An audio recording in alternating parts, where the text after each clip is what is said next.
आज हम सीटेट के मैथ्स पेडागोजी से रिलेटेड क्वेश्चंस को आपके साथ डिस्कस करेंगे। वीडियो के एंड तक बने रहिएगा और बताइएगा आपको ये वीडियो कैसा लगा और आपके कितने प्रश्न सही गए। हमारा पहला प्रश्न है, गणित शिक्षण का मुख्य उद्देश्य क्या है? तो गणित शिक्षण का मुख्य उद्देश्य है समस्या समाधान क्षमता विकसित करना। बी आपका सही उत्तर हो जाएगा।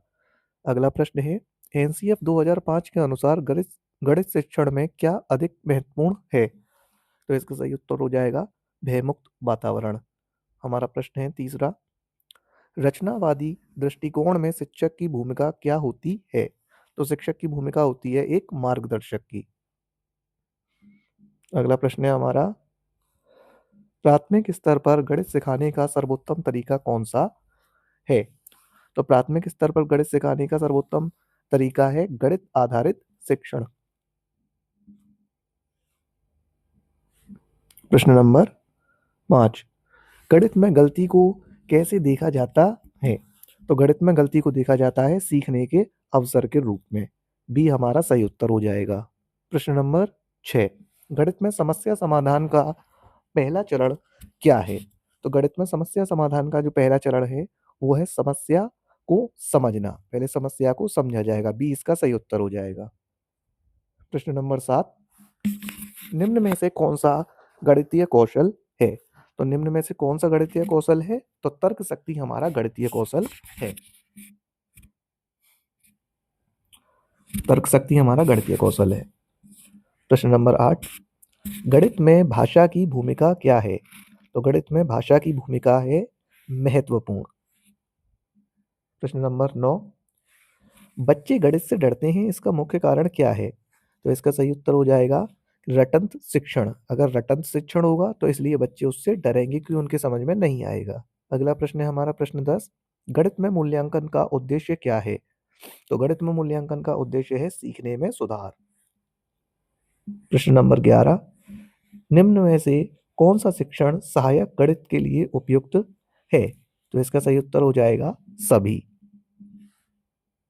प्रश्न नंबर 12, गणित में अन्वेषण विधि का अर्थ है?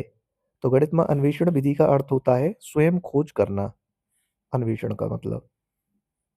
प्रश्न नंबर 13, गणित में अवधारणा निर्माण का सही क्रम क्या है? तो इसका सही उत्तर हो जाएगा उदाहरण, अनुभव, अवधारणा।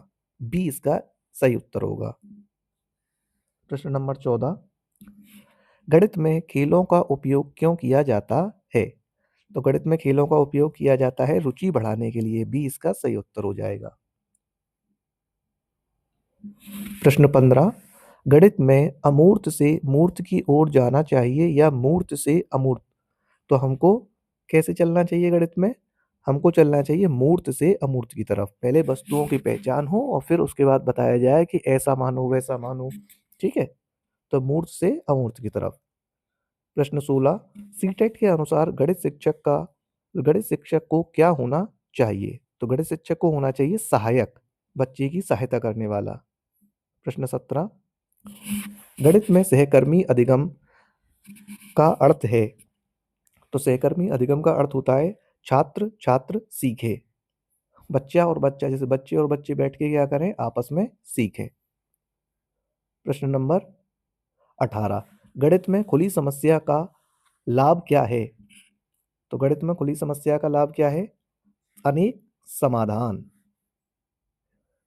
प्रश्न नंबर 19, गणितीय तर्क का विकास किससे होता है? तो गणितीय तर्क का विकास अभ्यास, प्रश्न पूछने और चर्चा करने, मतलब इन सभी से होता है। ये इसका डी सही उत्तर हो जाएगा। प्रश्न नंबर 20, निम्न में से कौन गणितीय प्रक्रिया नहीं है? तो गणितीय प्रक्रिया कौन सी नहीं है इनमें से? तो कल्पना जो है वो गणितीय प्रक्रिया नहीं है। प्रश्न नंबर 21, प्राथमिक कक्षाओं में गणित पढ़ाते समय किस पर जोर होना चाहिए? तो प्राथमिक कक्षाओं में गणित पढ़ाते समय हमें समझ पर जोर देना चाहिए। सी इसका सही उत्तर हो जाएगा। गणित में वास्तविक जीवन के उदाहरण क्यों दिए जाते हैं? तो गणित में वास्तविक जीवन के उदाहरण इसलिए दिए जाते हैं क्योंकि बच्चे की जो समझ है वो कैसी बन जाए, आसान बन जाए। तो समझ आसान करने के लिए बी इसका सही उत्तर हो जाएगा। प्रश्न नंबर 23, निम्न में से कौन-सा सतत एवं व्यापक मूल्यांकन सीसीई का भाग है? तो अवलोकन जो है वो सीसीई का भाग है। प्रश्न नंबर 24 गणित में भाषाई त्रुटि का अर्थ है। तो गणित में भाषाई त्रुटि का अर्थ है प्रश्न समझने में गलती। बी इसका सही उत्तर हो जाएगा। इस वीडियो का अंतिम प्रश्न है, बच्चों में गणितीय डर दूर करने के लिए क्या करें? तो उसके लिए हमें क्या करना चाहिए?